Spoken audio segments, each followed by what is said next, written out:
चलो बच्चों, तो आज हम लोग गुजराती में नया चैप्टर देखें ना। गुजराती में आज चैप्टर नंबर 19 देखें हम लोग। चैप्टर का नाम है सत्यवीर सोक्रेटिस। सत्यवीर सोक्रेटिस ये एक चरित्र निबंध है। चरित्र निबंध मतलब एक कैरेक्टर स्केच की तरह का हो, एक कैरेक्टर ऐसे है। ये एक कैरेक्टर सोक्रेटिस के बारे में दिया हुआ है। इनके लेखक नहीं, ये एक संकलित है। संकलित मतलब कहो कि भाई अलग अलग लेखकों के द्वारा अलग अलग किताबों में जो जो बातें लिखी गई थी इनके बारे में, सोक्रेटिस के बारे में, उन सबको कंबाइन करके एक चैप्टर में आपको दिया हुआ है। ठीक है। सत्यवीर सोक्रेटिस, भाई जिन्हें सच बहुत पसंद है ऐसे सोक्रेटिस। सोक्रेटिस अगर कहो ना, दुनिया के सबसे बड़े फिलोसोफर में से और सबसे ग्रेट पर्सन में से इन्हें माना जाता है। इनका बर्थ करीबन 469 बीसी में हुआ था, बिफोर क्राइस्ट। 469 बीसी मतलब आज अगर 2022 चल रहा है तो 2022 ईयर्स पीछे जाओ और 469 ईयर्स पीछे जाओ, तब इनका जन्म हुआ था। ये यूरोप कॉन्टिनेंट के ग्रीस कंट्री है, वहां पे एथेंस नाम का पहले एक शहर था, एथेंस नाम का शहर, उन शहर में इनका बर्थ हुआ था। सोक्रेटिस अपनी सोच की वजह से और जो वो सच को प्यार करते थे, हमेशा अपने सच के रास्ते पर चलने वाले ये इंसान, इनकी वजह से ये बहुत जाने जाते थे, खासकर अपनी फिलोसॉफी की वजह से, अपने सोच की वजह से। इनका नाम इतना हो चुका था कि आज इतने सालों बाद भी इन सोक्रेटिस को और इनकी बातों को फॉलो किया जाता है। इन्हें आज जो है वो वर्ल्ड के ग्रेट फिलोसोफर्स में माना जाता है। ऐसे ये सोक्रेटिस थे। चलो इन सोक्रेटिस के बारे में अगर बात करें ना, इनका जन्म जैसे बताया कि ग्रीस कंट्री के एथेंस नाम के शहर में हुआ था। ये उस वक्त की बात है, 469 बीसी, बिफोर क्राइस्ट। उस वक्त एथेंस है ना, उनके पास में ये एक दूसरा छोटा सा शहर था, स्पार्टा। स्पार्टा नाम का शहर था। वो एथेंस और स्पार्टा के बीच में उस वक्त काफी लड़ाइयां चलती थी, जो पहले राजा महाराजाओं में लड़ाइयां होती ही थी। एथेंस और स्पार्टा के बीच में लड़ाइयां चल रही थी, जो लड़ाइयां बहुत लंबे समय तक चली। आखिरी में एथेंस जीत गया। एथेंस जीता तो सही, लेकिन उस जीत के बाद है ना, एथेंस शहर की हालत खराब हो गई। हालत खराब इकोनॉमिक वे में नहीं, हालत खराब हो गई मेंटल वे में, या कहो साइकोलॉजिकल वे में।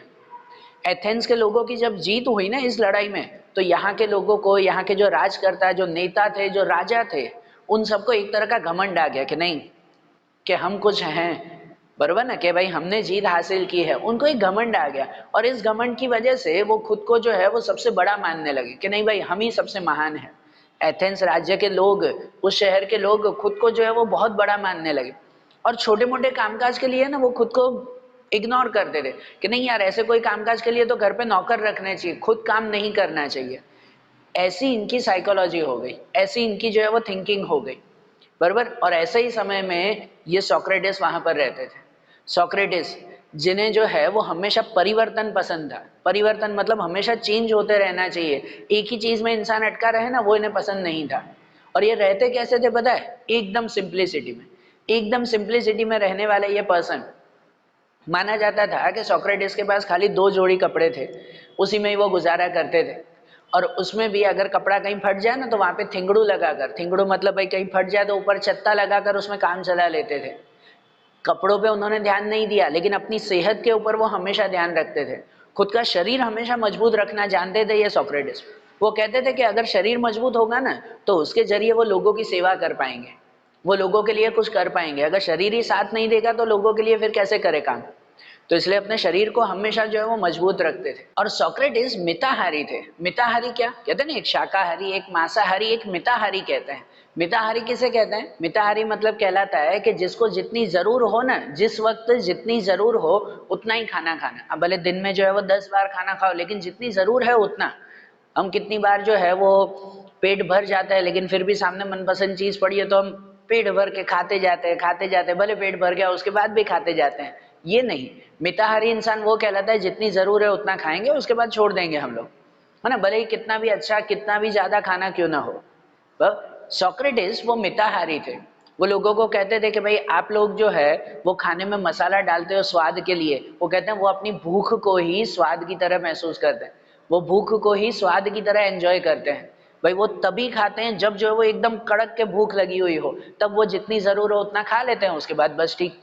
भाई जब भूख नहीं है उस वक्त क्यों खा खा करना, बरोबर। ये सोक्रेटिस मानते थे, इसलिए तो इसके जरिए उन्होंने अपने शरीर को मजबूत रखा था कि शरीर मजबूत होगा तो वो लोगों की सेवा कर पाएंगे। और एकदम साधु पुरुष की तरह थे, सिंपल लिविंग जो है वो जीने वाले, एक सिंपल लाइफ जीने वाले ये पर्सन। और इनका काम कैसे होता है पता है? ये अक्सर अक्सर जो है वो बाहर बाजार में निकल पड़ते, और बाजार में जैसे जहाँ पर लोगों की थोड़ी बहुत भीड़ होती ना, वहाँ वो खुद जानबूझकर चले जाते, लोगों से अलग अलग तरह के सवाल पूछते रहते, वो खुद अलग अलग तरह के सवाल पूछते लोगों से उनका जवाब लेते, और फिर साथ में अपना जवाब भी देते, वो साथ में अपना जवाब भी देते।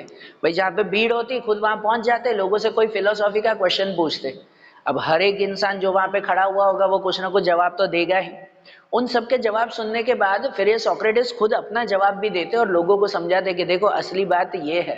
वो अपनी फिलोसॉफी इस तरह से लोगों तक पहुंचाते थे, और लोगों का कह सकते हैं ना भाई, इनकी बात सुनकर सच में जो है वो दिमाग खुल जाता। अब तो फिर सोक्रेटिस कहीं बाहर निकलते ना तो लोगों की खुद ब खुद भीड़ जमा हो जाती कि नहीं ये कुछ ना कुछ सवाल पूछने आएंगे या कुछ ना कुछ बात बताने आएंगे। जैसे एक बार सोक्रेटिस ने लोगों की भीड़ के सामने पूछा था कि भाई इंसान के लिए सबसे जरूरी चीज और सबसे अच्छी चीज क्या है? कहते हैं मनुष्य के लिए सबसे उत्तम क्या कहलाता है, सबसे अच्छा क्या कहलाता है? सबने अलग अलग जवाब दिया, और उसके बाद सोक्रेटिस ने अपना जवाब दिया। सोक्रेटिस ने बताया कि इंसान के लिए सबसे अच्छी बात यही है कि उसके पास जो भी स्किल है, जो भी टैलेंट है, जो भी उसके पास होशियारी है, उसका वो सबसे बेस्ट वे में यूज करे, है ना? सबसे बेस्ट वे में 100% देकर यूज करे। कि अगर कोई किसान है तो वो 100% अपना देकर अपनी खेती करेगा, ठीक है ना? अगर कोई नेता है तो नेता अपने 100% देकर अपने जो है वो राजकारण को संभालने का काम करेगा। जिस इंसान को जो खूबी है, जो स्किल है, जो टैलेंट है, वो अपना 100% देकर उस टैलेंट का यूज करे ना, वही इंसान के लिए सबसे अच्छा है, जिसमें उस इंसान की ग्रोथ भी हो जाएगी और इनडायरेक्टली जो है वो पूरे शहर की ग्रोथ भी होगी। ये सोक्रेटिस का जवाब था। तो देखो, जब लोगों से वो ऐसे फिलोसॉफी के क्वेश्चन पूछते हो, जब सामने से वो उसका जवाब देते ना, तो सच में लोगों का दिमाग खुल जाता था कि नहीं भाई इनकी बात बिल्कुल सही है। सोक्रेटिस अपनी फिलोसॉफी, अपनी थिंकिंग की वजह से इसीलिए तो फेमस थे। धीरे धीरे तो वो इतने फेमस हो गए अब तो कि अब तो वो कहीं बाहर जाते तो खुद लोगों की भीड़ वहां जमा हो जाती। मैंने बताया ना, लोगों की भीड़ जमा हो जाती उनकी बातें सुनने के लिए। और ऐसे नहीं, वो सबको समझाते थे। जैसे एक बार उनके एक दोस्त थे, सोक्रेटिस के दोस्त थे एक, जो काफी दिनों से उदास थे। तो उन्होंने पूछा कि भाई ऐसी कौन सी बड़ी मुसीबत आ गई जो इतना उदास होकर घूम रहे हो तुम? तो उनके दोस्त ने बताया कि भाई कुछ समय पहले जो शहर में प्लेग की बीमारी हुई थी, भाई उसमें काफी लोगों की डेथ हो गई, मेरे परिवार में भी बहुत लोगों की मृत्यु हो गई, और अब मेरे परिवार में 14 लेडीज हैं।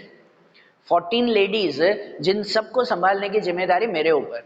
शायद हुआ होगा कि इनके दोस्त के घर में कोई इनके पिता या भाई या किसी की डेथ हो गई होगी, तो घर में इनके इनके मम्मी, इनके बहन, इनकी पत्नी और ऐसे जो है वो अलग अलग रिश्तेदार मिलाकर 14 लेडीज, और सबकी जो है वो जिम्मेदारी इन अकेले के ऊपर आ गई। इसलिए इनके दोस्त तो उदास थे, सोक्रेटिस के दोस्त थे इसलिए उदास थे। जब ये बात पता चली तो सोक्रेटिस ने बताया कि इसमें उदास होने की कौन सी बात है, कि तुम्हारे घर में 14 लेडीज हैं, सबको जो है वो कोई ना कोई काम सिखा दो, किसी को सिलाई का काम, किसी को कौन सा काम, और सबको जो है वो काम पे लगा दो, तो भाई तुम्हारी प्रॉब्लम कुछ ही दिनों में सॉल्व हो जाएगी, जल्दी सॉल्व हो जाएगी। तो इसके दोस्त ने कहा कि भाई ऐसे थोड़ी होगा, भाई हम जो है वो एक बड़े कुल के, एक बड़े परिवार के हैं हम लोग, और हम जो है वो ऐसा छोटा मोटा काम करें?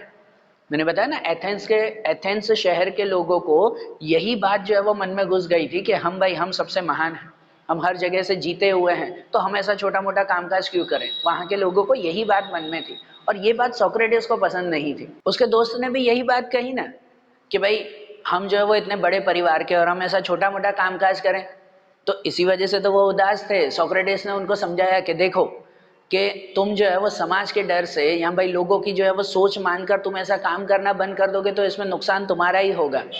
कि भाई घर की औरतों को कोई ना कोई काम पे लगा दो, तो जिसकी वजह से प्रोडक्टिविटी बढ़ेगी, खुद ब खुद जो है वो तुम्हारे घर की तकलीफें सुधर जाएगी। और अगर तुम काम पे नहीं लगाओगे तो घर की औरतें घर पे बैठे बैठे जो है वो क्या कह सकते हैं कि भाई गलत रास्ते पर जाएगी, गलत सोच उनके मन में आएगी। वो नहीं कहते खाली दिमाग शैतान का घर, कि घर पे बैठे बैठे खाली खाली अगर बैठे रहेंगे तो सीधी सी बात है मन में जो है वो नेगेटिव थॉट्स ही आते रहेंगे। सोक्रेटिस ने उनको शांति से समझाया कि भाई काम करने में, कोई भी काम करने में, छोटा या बड़ा, उसमें कोई भी तरह की शर्म नहीं होनी चाहिए। कि अगर तुम्हारे घर पे 14 लेडीज हैं, सबको कोई ना कोई काम पे लग जाएंगे, तो वो जो है वो कोई गलत रास्ते पर भी नहीं जाएंगे, निगेटिविटी भी नहीं आएगी, और खुद ब खुद तुम्हारे घर की प्रॉब्लम्स भी सॉल्व हो जाएगी। सोक्रेटिस ने ये बात जब उनको समझा और उन्होंने अप्लाई किया, इनके दोस्त ने अप्लाई किया, तो कुछ ही दिनों में उनके घर की सभी प्रॉब्लम सॉल्व हो गई। तो ऐसे ही ये सोक्रेटिस थे, अपनी सोच, अपनी बातों से वो लोगों का जीवन बदलना चाहते थे, अपनी सोच वो सब तक पहुंचाना चाहते थे। और धीरे धीरे इस बात के लिए तो वो एक्सपर्ट हो गए। कहते हैं भाई, एथेंस में उनका नाम बहुत हो गया, बहुत नाम हो गया। और खासकर एथेंस के जो यंग पीपल थे, यंग पीपल, जो यंग जनरेशन थी, वो तो समझो ना सोक्रेटिस के फैन हो गए, सोक्रेटिस के फैन हो गए। अब तो सोक्रेटिस कहीं पर जाते तो सब लोग उनके पीछे पीछे जाते थे या उनके आसपास टोला जमाकर बैठ जाते थे। अब तो रेगुलर, जैसे हम कह सकते हैं कि जैसे कोई स्कूल या कुछ चलता हो ना, तो वैसे खुले मैदान में अब तो सोक्रेटिस जाते थे और उनके सामने लोगों की भीड़ आ जाती, खासकर यंग जनरेशन की भीड़ आती सोक्रेटिस की बातें सुनने के लिए। और सोक्रेटिस वो हमेशा सत्य को, सच को जो है वो पसंद करते थे। उसे जो बातें जो है वो समझ में आती हैं, जो भी वो बातें सुनते, उसे डिटेल में जो है वो एक्सप्लेन करते, डिटेल में खुद को एनालिसिस करते। वो सोचते कि यार ये बात सही है या गलत है, इससे फायदा होगा नुकसान होगा, और सभी बातें जानने तपासने के बाद फिर उसको वो अपने जीवन में अप्लाई भी करते। ऐसे नहीं कि कोई अच्छी बात है वो खाली सुनकर हाँ भाई ये बात अच्छी है, अच्छी होने के बाद उसको वो अप्लाई भी करते और दूसरों को बताते भी कि हाँ देखो ये बात सच में अच्छी है, कि अगर ये दो बातें हैं तो इसमें ये सही है और ये गलत है। वो क्लियरली एनालिसिस करके उसको बता दे कि देखो ये सही और ये गलत। वो सही को खुद अपनाते भी, तो लोगों को बता दे कि देखो ये सही बात मैंने भी अपनाई है और आप भी इस बात को समझो। वो इस तरह से लोगों को समझाते, और जो गलत होता वो सीधे से मना कर देते थे, ठीक है ना। और इतना एनालिसिस करने के बाद, इतनी नॉलेज होने के बावजूद भी वो अक्सर लोगों को कहते थे कि भाई मैं तो मूर्ख हूँ, मैं तो अज्ञान हूँ, भाई मुझे तो ज्ञान लेना है। ये सोक्रेटिस की सबसे बड़ी खासियत थी। इतना ज्ञान, इतनी नॉलेज, इतनी अच्छी फिलॉसफी होने के बावजूद भी वो लोगों को कहते थे कि भाई मैं तो मूर्ख की तरह हूँ, मैं तो अज्ञान की तरह हूँ, मुझे तो ज्ञान लेना है, कि आपको भी अगर कोई नई बात हो तो वो मुझे बताओ। हमेशा ज्ञान लेने के लिए वो एक्साइट रहते थे, हमेशा ज्ञान की बातें सुनने के लिए वो तैयार रहते थे। ऐसे ये सोक्रेटिस। तो इसी वजह से तो वहां की जो यंग जनरेशन थी, वो यंग जनरेशन कहते हैं ना, इनकी फैन हो गए, बरोबर। हर कोई इनकी बातें सुनने के लिए तैयार रहता था। और होता ही है ना कि जब भी कोई एक अच्छा काम करने के लिए जाता है ना, तो उस काम को रोकने वाले बहुत लोग आ जाते हैं।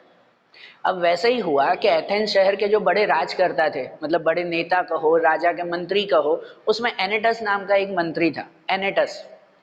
वो एनेटस मंत्री का बेटा वो सोक्रेटिस के पास जाता था। कहते हैं वहां की यंग जनरेशन जाती थी सोक्रेटिस की बातें सुनने, और एनेटस का बेटा भी उसकी बात सुनने के लिए जाता था, जो उसको पसंद नहीं था।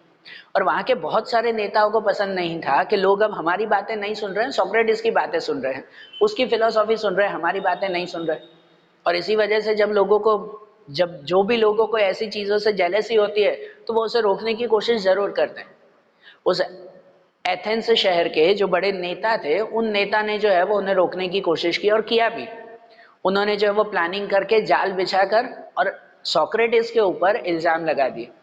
सोक्रेटिस के ऊपर इल्जाम लगा दिए। उनके ऊपर दो इल्जाम लगाए गए कि भाई वो एथेंस शहर की यंग जनरेशन को भड़का रहे हैं, यहाँ की यंग जनरेशन को भड़का रहे हैं, इनके ऊपर ये इल्जाम लगाया गया। और दूसरी चीज, वो यहाँ के नगर देवता को नहीं मानते, एथेंस शहर के जो गॉड हैं उस गॉड को वो नहीं मानते। मानते थे, वो गॉड में मानते थे, लेकिन जो मूर्ति पूजा चलती थी कि नहीं भाई इसी गॉड में विश्वास करना है, वो सोक्रेटिस को पसंद नहीं था। तो वो भगवान में जरूर मानते थे, हाँ भगवान है, लेकिन एक ही भगवान है ऐसे वो नहीं। मतलब कि भाई जो ये कह रहे हैं कि भाई इसी मूर्ति की पूजा करनी है, इसमें वो मानते नहीं थे। तो इसकी वजह से वहां के नेताओं ने प्लानिंग करके इनको फंसा दिया, इनको फंसा दिया। इनके ऊपर दो इल्जाम लगा दिए गए कि भाई ये लोगों को भड़का रहे हैं, और दूसरा हमारे नगर देवता में नहीं मान रहे, और जिसकी वजह से ये एक तरह के राजद्रोही हैं। ये राजद्रोही मतलब राजा के खिलाफ वो जा रहे हैं, बरोबर ना। इनके ऊपर राजद्रोह का इल्जाम लगा दिया गया और इनके ऊपर केस चला। ऐसे माना जाता है कि सोक्रेटिस के ऊपर जब केस चला ना, तो पूरी पब्लिक के बीच में, बीच बाजार में इनके ऊपर केस चला था। और ये बात जो है वो सबसे सैड मानी जाती है, सबसे बुरी और दुखद ये घटना मानी जाती है कि जब सोक्रेटिस अपनी फिलोसॉफी कहते थे ना, अपनी बातें जब बताते थे, अपनी सोच जब लोगों को बताते थे, तो लोगों की भीड़ वहां पर जमा हो जाती है और सब इनकी बात मानते थे कि नहीं भाई इनकी बात बिल्कुल सही है। आज जब सोक्रेटिस के ऊपर केस चल रहा था ना, तो वहां पर भी इतनी भीड़ थी, लेकिन आज सोक्रेटिस को सपोर्ट करने के लिए कोई भी सामने नहीं आया। उनको सपोर्ट करने कोई भी वहां पर सामने नहीं आया, कि वो लोग, वहां के कानून, वहां के नेता, वहां के राजा से डरने लगे, और सोक्रेटिस का साथ देने के लिए कोई भी नहीं आया था। जबकि सोक्रेटिस ने हमेशा सबको बताया था कि अगर हम सच्चे हैं तो फिर कभी किसी से डरने की जरूरत नहीं है, बरोबर। फिर भी उनका साथ देने कोई भी नहीं आया और सोक्रेटिस को आखिरकार उस अदालत में मौत की सजा मिली। उनको मौत की सजा दे दी गई, इनको जेल में बंद कर दिया गया और कुछ दिनों बाद जहर देकर इनको मौत की सजा देने का नक्की हुआ। ये वहां के लोगों के लिए बहुत दुखद घटना थी, लेकिन किसी ने सपोर्ट दिया नहीं। उस वक्त इनको सपोर्ट देने वाले कुछ इनके शिष्य थे, सोक्रेटिस को सपोर्ट देने वाले कुछ इनके शिष्य, हाँ शिष्य इनके डिसिबल हो चुके थे। कितने लोग ऐसे हो चुके थे जो अब सोक्रेटिस के रास्ते पर ही चलना चाहते थे, कि जो उनकी सोच है वही सोच वो अपनाना चाहते थे। जैसे प्लेटो, क्रीटो नाम के जो है वो इनके शिष्य थे सोक्रेटिस के, जो प्लेटो और क्रीटो आगे जाकर खुद भी एक बहुत बड़े फिलोसोफर बने, जिन्होंने सोक्रेटिस की बातें खाली एथेंस में नहीं पूरी दुनिया में पहुंचाई। इनके जो फॉलोअर्स थे, इनके जो शिष्य थे, उन्होंने इनकी बातें पूरी दुनिया तक पहुंचाई, तभी तो आज भी हम पढ़ रहे हैं ना इनकी बातें। उनको ये बात बहुत बुरी लगी कि सोक्रेटिस को मौत की सजा मिल रही है, और इनके शिष्यों ने प्लानिंग भी की कि हम सोक्रेटिस को जेल से भगा जाएंगे, जेल से भगा जाएंगे और जेल से भगाकर दूसरे शहर में दूसरी जगह पर लेकर जाएंगे जहां सोक्रेटिस जिंदा तो रहेंगे ना। उन्होंने पूरी प्लानिंग कर ली, और जब इनको मौत की सजा मिलने वाली थी ना, उससे 2 दिन पहले वो अर्ली मॉर्निंग सुबह 4-5 बजे वो सोक्रेटिस के पास जेल में गए। इनके शिष्य छुपते छुपाते जेल में गए, पूरी प्लानिंग इन्होंने कर ली थी। जब क्रीटो, इनके शिष्य थे क्रीटो, वो जब जेल में पहुंचे ना, तो वो खुद देखकर शॉक हो गए कि सोक्रेटिस वहां जेल में तो एकदम आराम से सोए हुए थे, और ऐसी नींद में सोए हुए थे कि 2 दिन बाद इनको मौत की सजा मिलने वाली है, वो इनको जैसे परवाह ही ना हो, इतनी आराम से वो सोए हुए थे। और इतनी शांति से सोए हुए थे कि क्रीटो को उन्हें उठाने की इच्छा भी नहीं हुई कि यार इनको कैसे उठाए हम। वो वहीं पर ही बैठे रहे। सोक्रेटिस जब खुद उठे ना, तो क्रीटो ने उनको पूरी बात बताई कि वो यहाँ पर क्यों आए हैं जेल में, उनको भगाने के लिए आए हैं, कि भाई आप चलो हमारे साथ, हम दूसरे शहर में चले जाते हैं। और जब सोक्रेटिस को पता चला कि उन्हें भगाने के लिए ये पूरी प्लानिंग हुई है, सोक्रेटिस ने उसी वक्त सब चीज़ों को मना कर दिया। उन्होंने उसी वक्त जो है वो सब चीज़ों को मना कर दिया कि नहीं भाई ये चीज़ गलत है। सोक्रेटिस ने समझाया, अपने शिष्य क्रीटो को बताया। उन्होंने कहा कि देखो मेरा जन्म इस एथेंस शहर में हुआ था, बरोबर ना, यहाँ पर ही मैं जो है वो अपनी इच्छा से यहाँ पर बड़ा हुआ हूँ, अपनी इच्छा से बड़ा हुआ, यहाँ के सभी कायदे कानून मैंने माने हैं, बरोबर। यहीं पर ही मैंने जो है वो अपनी पढ़ाई की है, यहीं पर ही मेरी शादी हुई है, यहीं पर ही मैंने कामकाज किया है, राजा की सेना में भी मैंने काम किया है। भाई यहाँ के हर कानून को मैंने माना है, यहाँ जो राजा ने मुझे राइट्स दिए, जो हक दिए हैं, वो सब हक भी मैंने अच्छी तरह से फॉलो किए हैं, उसको एंजॉय किया है। तो कहते हैं इस राज्य के राजा, इस राज्य के नेता और इस राज्य के लोगों ने जब जब मुझे फायदा दिया, वो सब फायदा मैंने अपनाया है। उस वक्त मुझे कोई रोक थोड़ी रहा था, उस वक्त भी मेरी इच्छा होती तो मैं दूसरे शहर में चले जाता ना। कोई मुझे रोक रहा था कि इस राजा की बातें क्यों मान रहे हो, लेकिन मैंने अपनी इच्छा से उनकी बातें मानी ना। तो जब जब राजा के कानून मुझे फायदे दे रहे थे तो मैंने सब फायदे अपनाए। अब वही राजा के कानून अगर मुझे नुकसान पहुंचा रहे हैं तो मैं पीठ घुमा के चला जाऊं। कहते हैं यहाँ के लोगों ने मेरे साथ बुराई की है तो मैं भी बुरा काम करूं, तो कहते हैं लोगों में और मेरे में फर्क क्या है। ये सोक्रेटिस का कहना था कि अगर उन्होंने मेरे साथ अन्याय किया है और मैं भी अन्याय का ही काम करूं तो उनमें और मुझ में फर्क क्या है। फिर कहते हैं ना भाई, पाप के बदले में पाप करना ये सही थोड़ी है, झूठ के बदले में झूठ बोलना ये सही थोड़ी है, क्योंकि कोई गलत के बदले में भी गलत करना ये सही नहीं है। तो भाई मुझे यहाँ से नहीं जाना है।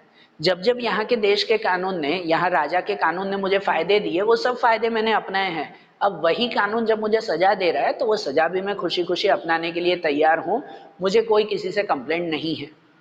सोक्रेटिस ने अपने शिष्य को कह दिया मुझे कोई कंप्लेंट नहीं है भाई, मैं जो है यहाँ राजा की सजा, यहाँ कानून जो है वो खुद अपनी इच्छा से मानने के लिए तैयार हूँ, मुझे किसी की कोई जबरदस्ती नहीं है, मैं अपनी इच्छा से इसे मान रहा हूँ, मुझे कोई कंप्लेंट भी नहीं।